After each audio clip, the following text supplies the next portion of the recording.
For most students attending high school, it's a pretty busy time. Balancing studies, sports, and hanging out with friends sounds pretty typical. I'm here today speaking to Mackenzie, a typical high school student who is also a childhood cancer survivor. Welcome, Mackenzie. Thank you. Tell me about what you enjoyed about school before you were diagnosed. What was a typical day like for you? Well, as I was growing up, I loved going to school. I loved learning and that kind of stuff, which is kind of weird for a teenager. Most kids don't like going to school, but I actually loved it. And my favorite part about school is, hanging out with friends and playing sports at school. I love sports, so that's kind of a really big part of my life before I was diagnosed. You love doing physical activity. You love sports. At one stage, doing a sports activity, you became very, very fatigued. So when I was playing basketball in March of 2013, so that's almost 2 years ago now, I was just noticing that I was super tired and I couldn't keep up to the people that I was usually much faster with. And, it was just really out of the ordinary, but at first I kind of just, brushed it off, thought, I'm probably just tired from playing so much. And it wasn't until one morning that I couldn't actually get out of bed. I was just physically too tired. And then we finally went to my family doctor, and that's when she noticed that one of my blood counts were low. And then after months of just being told that I probably had a virus and my body would just get better on its own, but there was nothing the doctors could do until then, and I just needed to wait.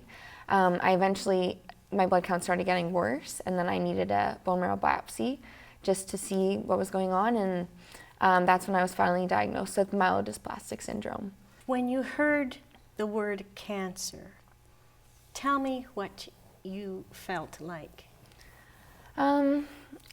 It's pretty devastating, especially being that I was just 16 years old. I knew that I was going to have to get a bone marrow transplant and have to get that kind of thing and go to the hospital and miss out on a lot of things. I didn't really know right away what that looked like. Like I said before, I loved going to school, loved playing sports, and at first when I thought I had a virus, I was so concerned about it. I was like, oh no, I can't have mono, that's awful. I don't want to take a few months off school like that. And now it's kind of funny looking back on that, but it was, pretty devastating to have to take so much time, and ended up being that after my transplant I needed to stay in, they call it house isolation, for 6 months, so I couldn't leave the house and I could only have 1 or 2 visitors coming because I had such a weak immune system.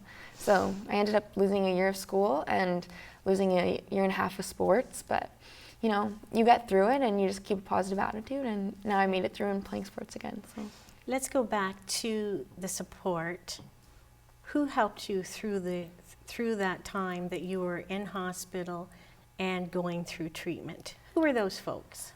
Well, one of my biggest supporters was my best friend Megan. She was just really amazing, hung out with me at least once a week, and if I was at the hospital, always Skyped, and she was just one of the biggest supporters. The community was huge. Since I needed a bone marrow transplant from an anonymous donor, I reached out to the community and we did a bunch of swabbing events to get people signed up to see if they might be my match or someone else in the world.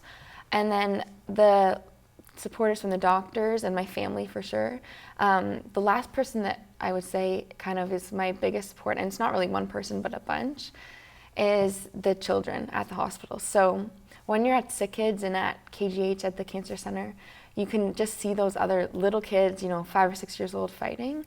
And it's really hard to watch them fight, and they kind of give you the inspiration to keep going because they're so young to even know what's really going on, and they just keep the most positive attitude, and they are just having so much fun all the time in the hospital, playing games and laughing, and you kind of get strength from them because you're kind of just seeing the suffering that they're going through, and if they can do it, then you can too.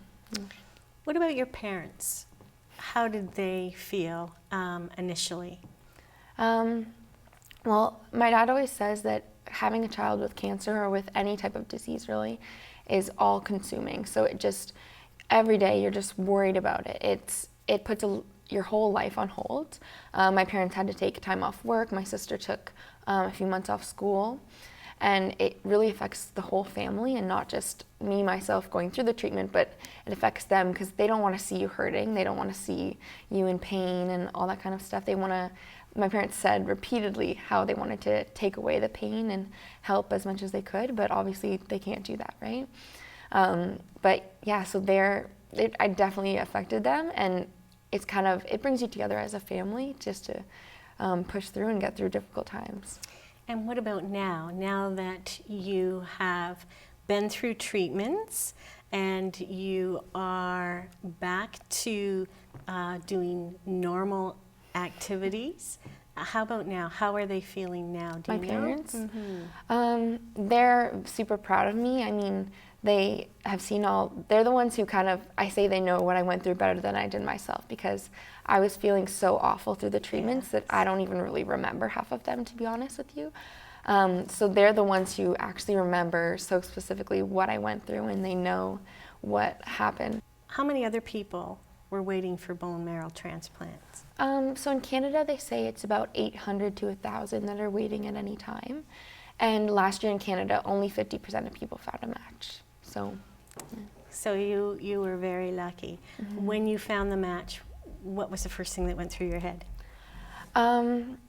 Well, it's actually really overwhelming. I don't even know how to describe it.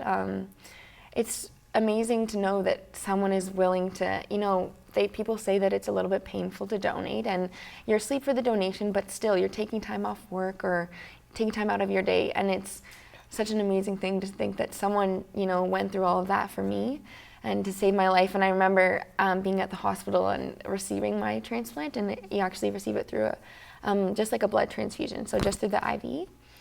And I remember just looking up at the bag and being like, I can't believe that someone did this for me. It's just, I don't even know how to describe how grateful I am. During your treatment time, you went through several things, and what was the treatment that made you feel the most tired, the most sick at that time?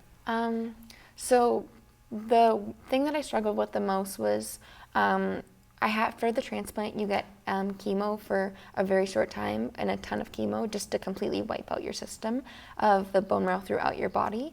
So I received 8 days of, they say 8 months worth of chemo in that short time, and it was all 8 days in a row. And I was, dealing with a lot of issues from that, a little bit of liver issues, possible, graft versus host disease. I was very lucky to not have, I'll describe what that is. So graft versus host disease is when the bone marrow is kind of rejecting in the body and attacking because it realizes it's in the wrong body. And I was starting to get a little bit of that, but luckily they were able to stop that. So I'm very lucky that I didn't have, major complications from that. And I also, from the chemo, I had really bad mucositis. So it's so mucositis is the mouth sores throughout the whole, your whole digestive system. So it goes all the way from the mouth, all the way through the intestines and that kind of stuff. And it's really painful. So I wasn't actually able to eat for about 2 weeks from that. And I had to get IV food for everything. So that was probably one of the hardest things that I had to deal with. When you were diagnosed, you had to stop going to school. Are you back to school now? Yes, so I had to take a year off school when I was getting treatments, and then I was able to return to school at Holy Cross this September. And I am a year behind, but I'm a grade 12 student in grade 11 classes, but it's okay. I mean, of all the things that could have gone wrong, one school year behind is not something that I can't deal with, right? So, while you were in the hospital, you had mentioned that you watched the children and enjoyed the children in order to pass the time. Can you tell me a little bit more about that? Yeah, so I kind of made a few little friends that were also going through cancer treatments. A ton of them are, have gone through so much more than I have. So much that I can't even explain. There was a little boy who has been in the hospital for over a year, and just those kids, they fight every day and they struggle so much. I mean, it's not something that a child should have to go through.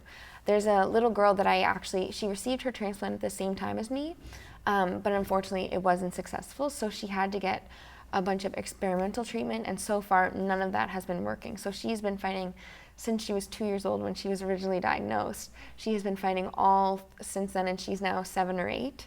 So her whole life has been growing up just knowing hospitals and she's never had long hair and she's always been bald, and like all these things that, you know, children shouldn't have to go through.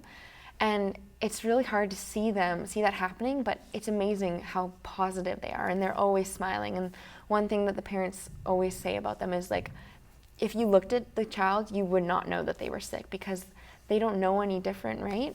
But the suffering and stuff that they have to go through, it's just not fair for them.